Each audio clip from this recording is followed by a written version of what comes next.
오늘부터 에베소서 강해가 시작이 됩니다. 오늘은 첫 시간인데 오늘 받아는 이 말씀 에베소서 1장 1절과 2절은 에베소서의 서두에 해당됩니다.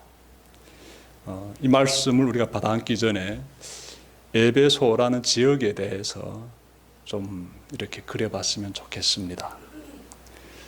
고대 도시의 이름이에요. 에베소는 고대 도시의 이름이고 지금은 튀르키예라는 나라에 있는 실추크 그 지역이 고대의 에베소 자리입니다. 고대 당시 에베소는 로마 제국의 그 아세아주 수도였습니다. 그러니까 굉장히 중요한 거점이 되겠습니다. 정치적으로나 또 경제적으로나 문화적으로나 굉장히 중요한 지리적 거점이 에베소라는 지역입니다.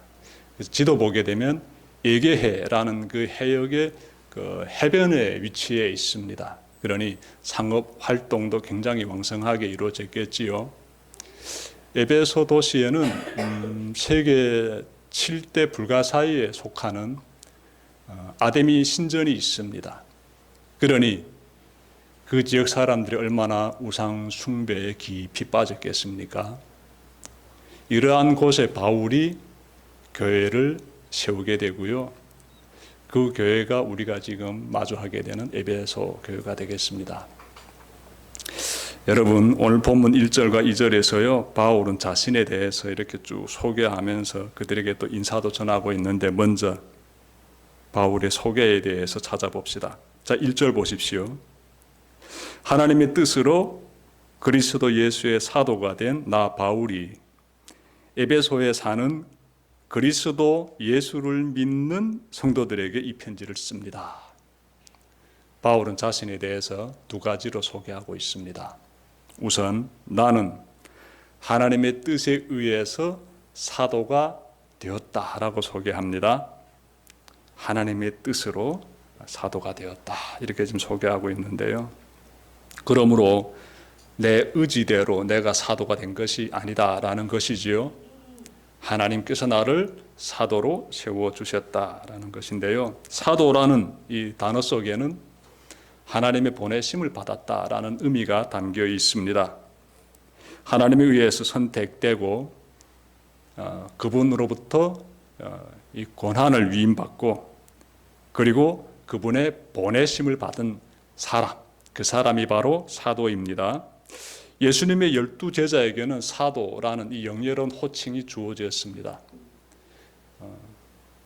바울은 예수님의 12제자 중에 속하지 않습니다. 바울은 예수님이 부활 승천하신 다음에 예수님을 영접한 사람이에요.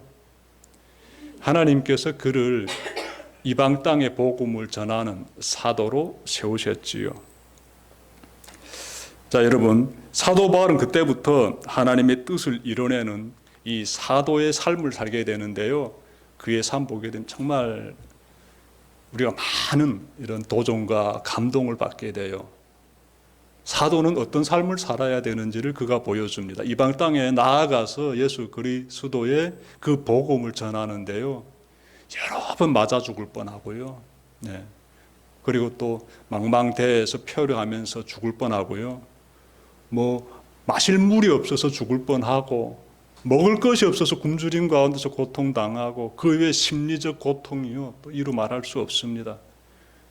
그렇게 그는 이 하나님의 그 사도로서의 삶을 살아가는 정말 그 길에서요 우리가 과연 나는 저렇게 그 고난을 이겨낼 수 있을까 이 도전 가질 정도로 엄청난 그 험한 시련의 길을 걸어갔습니다.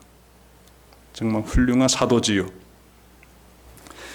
여러분, 우리는 비록 사도는 아니지만 우리도 사도적인 삶을 살아야 됩니다.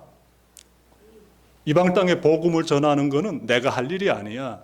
그거는 예수님의 12제자라든지 아니면 저 사도 바울처럼 이렇게 사도로 부름받은 사람만이, 즉 사도로 보내심을 받은 사람들이 해야 될 일이고 나하고는 상관없다 이런 생각 가지면 안 됩니다. 예수님께서 이렇게 말씀하셔죠. 그러므로 너희는 가서 모든 민족을 제자로 삼으라.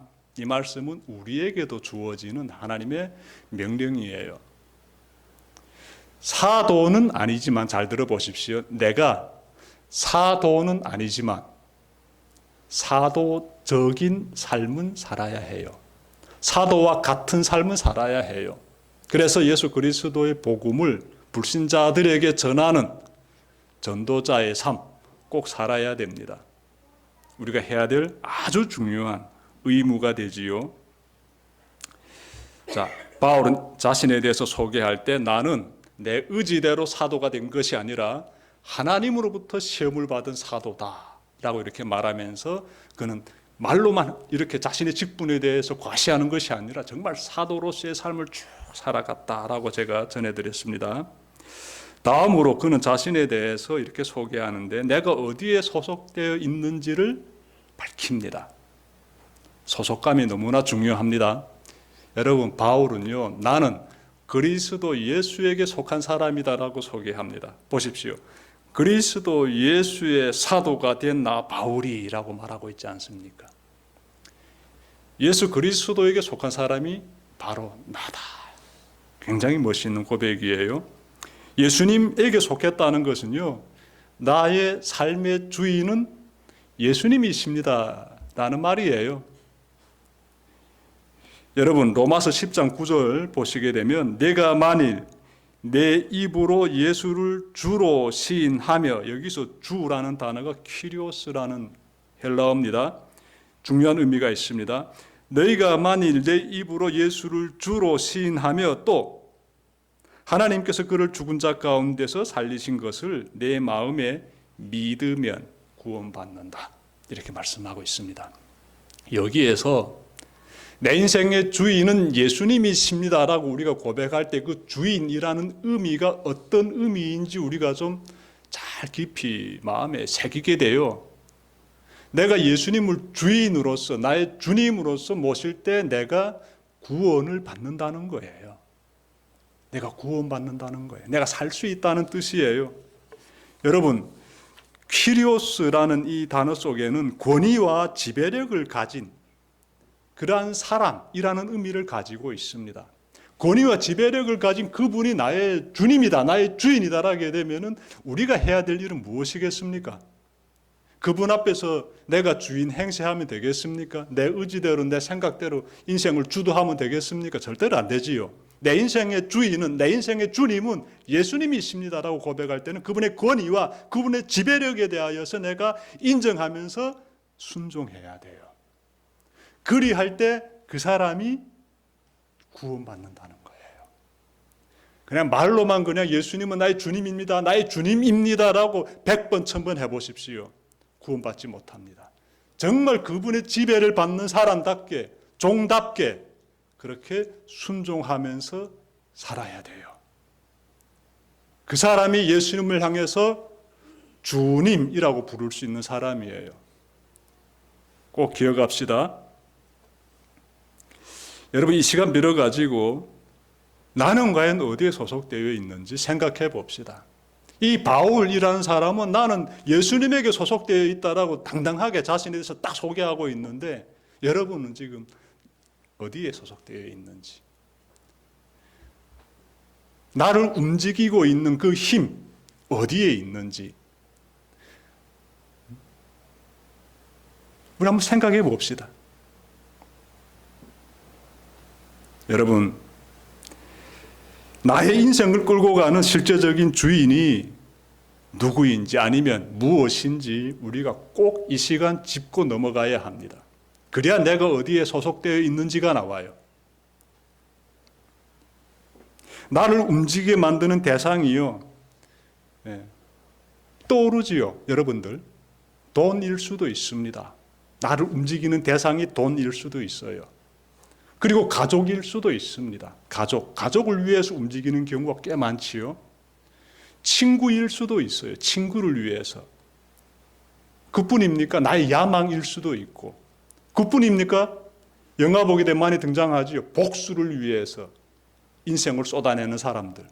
그 복수가 나의 인생을 움직일 수도 있습니다. 명예도 되지요. 그 외에도 여러 가지 찾아볼 수 있는데 제가 살아보면서 경험해 보니까 현 시대에서 우리를 가장 강하게 움직이고 있는 힘은요. 그리고 그 힘 앞에서 굴복당하면서 끌려가는 그러한 많은 사람들을 보게 되면은요. 야, 그 힘이 정말 대단하구나 라고 정말 이 긴장 가운데서 받아들이게 됩니다. 그 힘이 바로 돈이더라고요. 이 돈의 힘이 굉장합니다. 돈 앞에서 막 사람들이 돈의 지배를 받으면서 그 돈을 더 많이 소유하기 위해서 얼마나 지금 인생을 쏟아내고 있습니까? 삶의 시간들을 그쪽에 다 바치고 있지요. 하지만 바울과 같이 예수 믿는 사람들은 다릅니다. 여러분 잘 기억하십시오. 진짜 예수 믿는 사람이라게 되면은요, 돈의 지배를 받고 살지 않습니다. 이 불신자들은 그렇게 살고 있지만 진짜 당신 예수 믿습니까? 라게 되면은 예수님의 지배를 받기 때문에 그들은 다르게 살아가요. 다르게 살아가요. 예수님을 주님으로 부르면서 그분의 가르침에 순종합니다. 돈에게 순종하는 것이 아니라 예수님의 가르침에 순종해요. 예수님의 말씀에 내 생명을 걸어버립니다. 그냥 이것이 예수님이 원하시는 일이야라게 되면은 내 죽을 때까지 그 길을 가는 거예요. 내 삶을 거기에 올인합니다. 말 그대로 올인해요. 바칩니다. 왜? 나는 종이고 그분은 주님이시니까. 나는 그분에게 속해 있으니까. 나의 소속감은 그분 안에 있으니까. 그래서 말이 아니라 삶으로 드러나는 거예요. 부디 여러분들께서 당당하게 나는 예수 그리스도 안에 소속되어 있습니다라고 고백할 수 있기를 바랍니다. 여러분 성경은요 그렇게 고백하는 사람들을 향해서요 한 가지 호칭을 딱 사용하는데 바로 성도라는 호칭을 사용한다. 성도. 그래서 말씀 보게 되면 그리스도 예수를 믿는 누구에게? 보십시오. 말씀 보십시오. 누구에게라고 되어 있습니까? 성도들에게라고 해요. 예수 그리스도에게 소속된 사람들을 가리켜서 성도라고 해요. 그분을 믿고 따르고 그분의 말씀에 순종하는 사람들, 그분 없으면 살 수 없다고 고백하는 사람들, 그들을 가리켜서 성도라고 합니다. 굉장히 중요한 호칭이고요. 성도라는 호칭을 지닌 사람은 하나님 보시기에 너는 성도야라고 이렇게 평가받은 사람은 다 하나님 안에 거합니다. 천국 백성이 돼요. 천국 백성이 돼요. 여러분들이 나는 성도입니다라고 가슴 뿌듯하게 감격하면서 고백할 수 있기를 바랍니다. 자, 바울은 자신에 대해서 나는 하나님의 뜻에 의해서 보내심을 받은 사도입니다 라고 소개하고 이어서 나는 예수 그리스도에게 소속된 그리고 사도입니다 이렇게 소개했는데 바울의 소개 끝난 다음에 이어지는 말씀 보니까 그는 에베소에 있는 성도들에게 하나님의 은혜와 그리고 하나님의 평화가 깃들기를 바랍니다. 2절 보십시오. 우리 아버지 하나님과 주 예수 그리스도께서 내려주시는 은혜와 평화가 여러분에게 있기를 바랍니다. 여러분에게 있기를 바랍니다. 참 중요한 내용이에요. 왜냐하면 이 말씀 가만히 보십시오. 우리는 은혜와 평화를 너무나 소망합니다. 하나님의 은혜와 평화가 우리 삶 가운데 가득 넘치기를 바라요. 그런데 어디로부터 은혜와 평화가 우리에게로 흘러 들어오게 되는지 그 근원지가 어디인지에 대해서 지금 말씀하고 있어요. 아버지 하나님과 예수 그리스도께서 내려주시는 근원지가 딱 나오지요. 삼위일체 하나님으로부터 우리가 그토록 원하는 하나님의 은혜와 그리고 하나님의 평화가 이렇게 흘러 들어온다는 것이지요. 자, 그런데 여러분 여기서 좀 찾아봅시다. 은혜라고 할 때 은혜는 하나님께서 예수 그리스도를 통해 죄인들을 당신의 자녀로 삼아 주셨을 때 그때 우리가 은혜 받았습니다라고 해요. 여러분들 설교 듣고 나서 목사님 은혜 많이 받았습니다라고 간혹 이렇게 말씀해 주시는데 그 말씀 속에 담겨진 의미는요. 나 같은 죄인을 하나님께서 어떻게 자녀로 삼아 주셨습니까? 감격하는 거예요. 설교를 통해서, 말씀을 통해서. 하나님과 나와의 관계가 하나님 안에서 자녀가 된 그 관계임을 다시 한번 설교를 통하여서 은혜 받았을 때 그때 고마워가지고 아이고 목사님 말씀을 통해서 은혜 받았습니다라고 말하는 것이지요. 은혜는 너무 중요한 단어입니다. 하나님께서 나와 함께 하심을 깨닫게 해주고 하나님과 나의 관계가 정말 부모와 자식 간의 관계처럼 굉장히 친밀한 관계임을 확인하였을 때 그 은혜 감격, 나 같은 죄인을 이렇게 높이 세워주시고 구원하신 하나님 하면서 이렇게 고마움 가운데 빠졌을 때 그때 은혜라는 단어를 사용합니다. 내 힘으로 된 게 하나도 없어요. 주님이 그렇게 우리에게 부어주신 것이 얼마나 감격스러운지. 그래서 은혜라고 고백하게 되고요. 평화 너무너무 중요하지요. 여러분 인생 가운데서 우리가 하나님의 평화를 누리면서 살아야 돼요. 여러분들이 삶 가운데서 많은 경험들을 하고 있습니다. 다양한 경험들을 하고 있어요. 근데 세상적인 좋은 감정들, 세상적인 그 어떤 아름다움, 평화, 기쁨 이런 요소들은요, 순간이면 또 싹 사라지고 그렇지요. 그리고 상황에 따라서 좋은 일이 생겼을 때 그러한 기쁜 감정들, 좋은 감정들이 우리 마음 가운데서 피어나게 되는데 어려운 가운데 처하게 되면은요, 그런 감정들 진짜 그림자조차 보이지 않습니다. 그런데 하나님 믿는 사람들은요, 고통 가운데서 하나님이 주시는 평화를 맛보게 돼요. 이 편지를 쓰고 있는 이 바울이 지금 어디에 있는가 하면 이 편지를 쓰고 있는 장소가 어딘가 하면은요, 로마에 있는 감옥이에요. 감옥에서 지금 이 편지를 쓰고 있습니다. 그럼 이 편지를 쓰고 있는 당사자는 지금 하나님의 은혜와 평화를 지금 누리고 있는 것입니까? 누리고 있지 못하는 것입니까? 본인이 누리고 있는 것이에요. 감옥은요, 평화로운 장소가 아니고요. 감옥은 생명이 위태로운 장소입니다.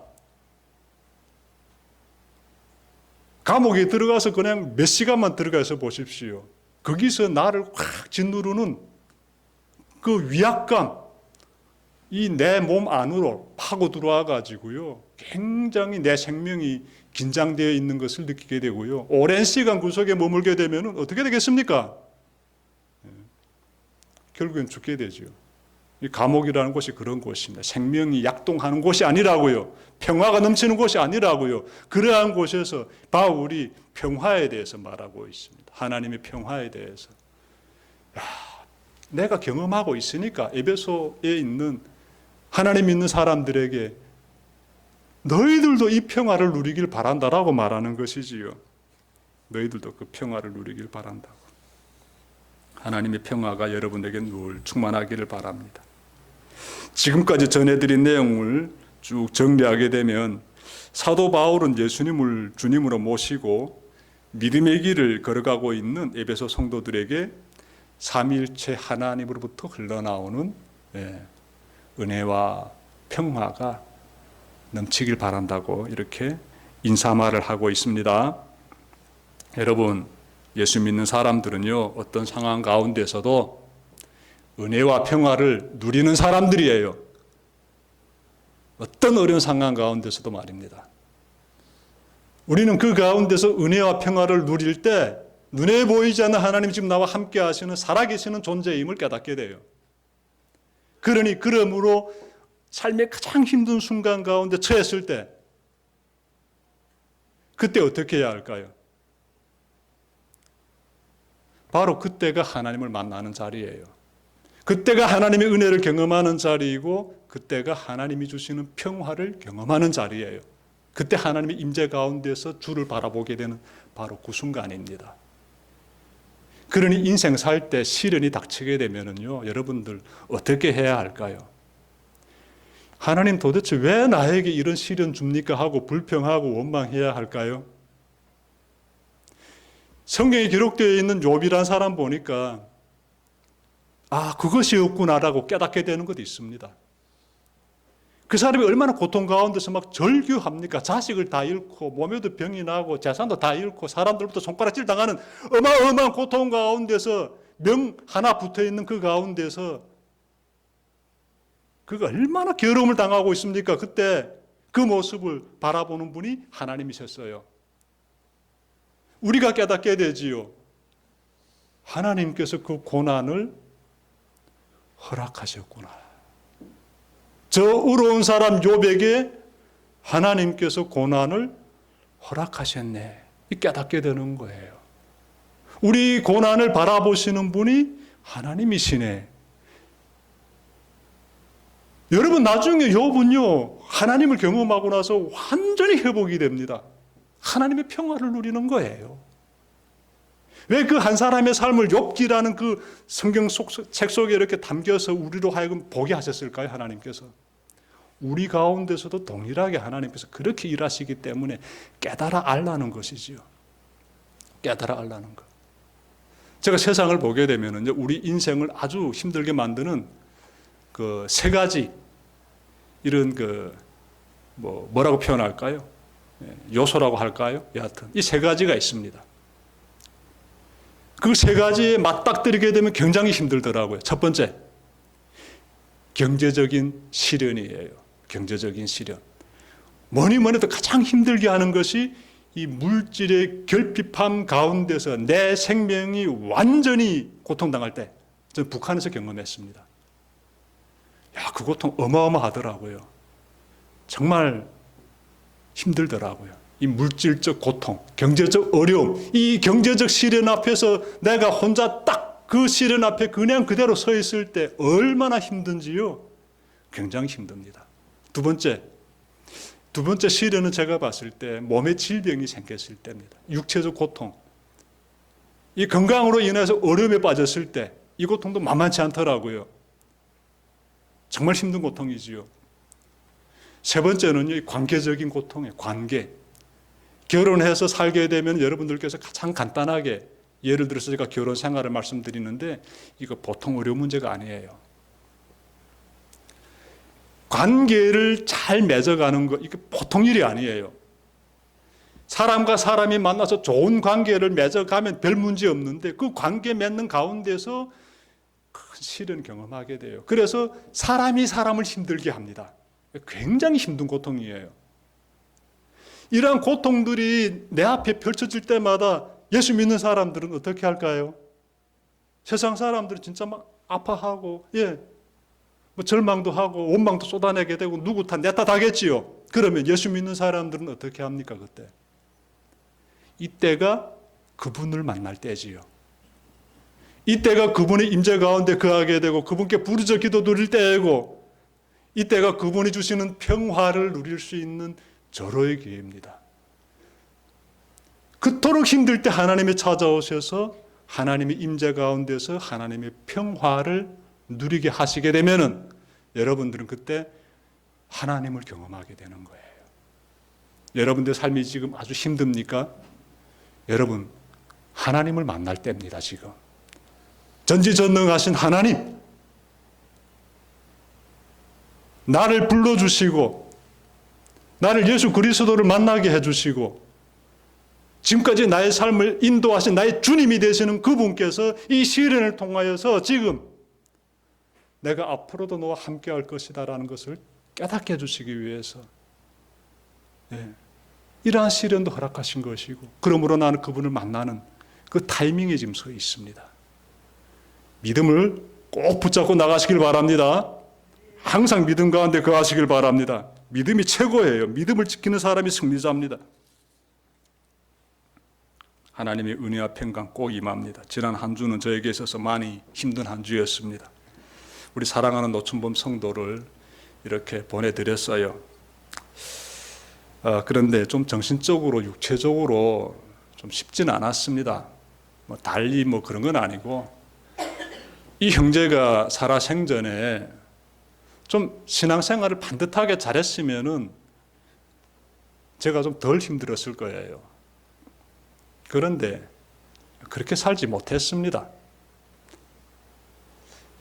이분의 지인들이 이렇게 빈소를 찾아와 가지고 딱 보니까 기독교 장례가 이루어지는 거예요. 기독교 장례가.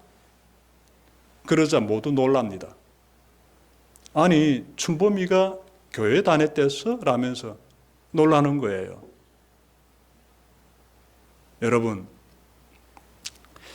저는 정말 하나님께 감사드리고요.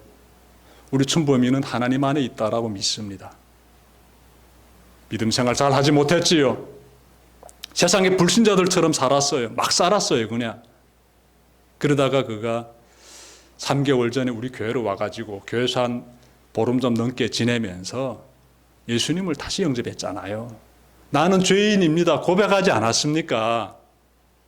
근데 주변 사람들이요, 그 빈소에 와서 이런 얘기 하더라고요. 아, 그래 그런지 춘범이가 최근에 좀 달라졌습니다라고 해요. 또 춘범이도 저에게 한 말이 있습니다. 목사님, 제가 예수님 믿으면서 제가 지금요 사람들이 저를 보고 달라졌다라고 말합니다. 어떤 면에서라고 했더니 그렇게 좋아하던 술도 한 달째 안 마셨으며 그리고 늘 사람들에게 욕을 달고 살았대요. 화를 많이 내고. 그런데 욕을 하지 않고 삽니다라고 해요. 삶의 변화들이 나타난 것이지요. 저는 장례 치르면서요, 이렇게 입관 예배 드리고 장례 예배, 발인 예배, 화장 예배, 낙골 예배까지 드렸는데요. 예배 드리는 하나하나의 과정 가운데서 하나님의 은혜를 경험했어요. 네, 하나님의 은혜를 경험했어요. 우리 노천범 성도의 지인들은 하나님 믿지 않는 사람들 꽤 되더라고요. 그런데 이 예배가 드려지는 그 시간들이 흘러가면서 이분들이요, 처음에는 예배 자리에 나오지도 않았어요. 그런데 마지막엔 다 예배 드리면서 하나님 주신 위로와 평강 누리게 되는 것입니다. 마지막 낙골 예배까지 드리고 제가 이제는 돌아오려고 하니까 다 찾아와가지고 이분들이 너무 고맙다고 인사하고 그렇게 따뜻한 마음을 또 부어주시더라고요. 아, 하나님 안에 춘범 형제가 있구나, 이런 생각을 다시금 더 깊이 다지게 되었습니다. 여러분, 우리 하나님께서 얼마나 고맙고 또 고마운지 저는 이 교회 목사로서 참 이번 장례를 치르면서 많이 느꼈습니다. 그 형제 구원하기 위해서 3개월 전에 교회로 보내주시고 다시 예수 그리스도를 나의 구주로 확신하게 해주신 하나님, 좀 빨리 데려오는 가셨지만 그래도 마지막 장례 끝나는 그 시간까지 은혜를 부어주셔서 불신자들에게 복음이 들어가게 해주시니 얼마나 또한 감사한지요. 그래서 하나님 안에 춘범 형제가 거하고 있다는 것을 다시금 믿게 되었습니다. 말씀 마치려고 합니다. 예수님을 그리스도로 믿는 여러분은 누굽니까? 성도입니다. 예수님을 그리스도로 믿는, 예수님을 주님으로 모시면서 그분에게 속한 사람들, 그런 사람들은 다 성도이기 때문에 그렇습니다. 어떤 어려운 상황에서도 이 믿음을 굳게 지켜가시길 바랍니다. 하나님의 은혜와 평화가 여러분에게 늘 충만하시기를 주님의 이름으로 축원합니다. 기도드립시다.